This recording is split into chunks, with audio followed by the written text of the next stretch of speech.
Warga Israel mulai merasakan sensasi yang selama ini hanya mereka tonton lewat layar televisi, kelaparan.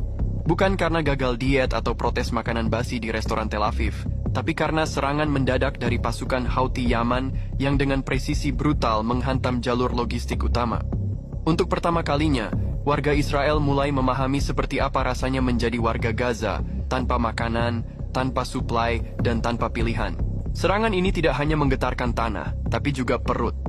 Rudal-rudal yang meluncur dari selatan bukan hanya menimbulkan ledakan, tapi juga menyulut krisis kelaparan yang perlahan merayap ke jantung kota.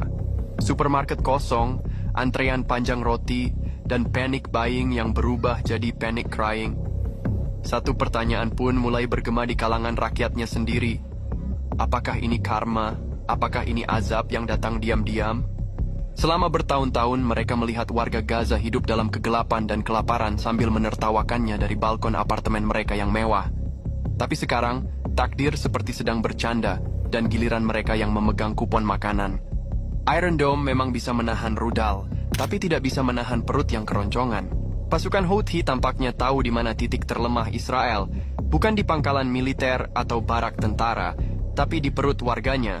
Dengan menghantam gudang logistik, pabrik makanan, dan jalur distribusi, Houthi berhasil menciptakan efek domino yang mengubah negara penindas jadi negara peminta-minta.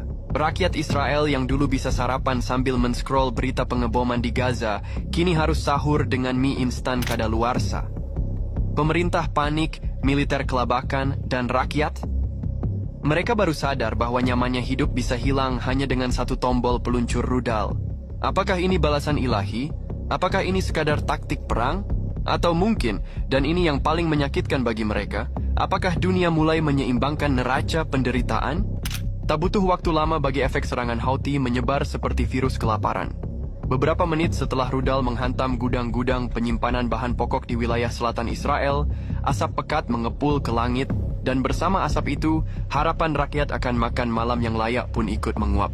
Pusat-pusat distribusi makanan utama di kota-kota seperti Ashkelon, Beersheba, dan pinggiran Tel Aviv luluh lantak. Puluhan truk logistik terbakar di tempat parkir depot militer dan sipil. Kontainer berisi tepung, beras, dan barang kebutuhan pokok lain meleleh bersama logamnya. Tidak hanya jalanan yang macet oleh sisa puing-puing, tapi juga mulut rakyat yang mulai macet bicara.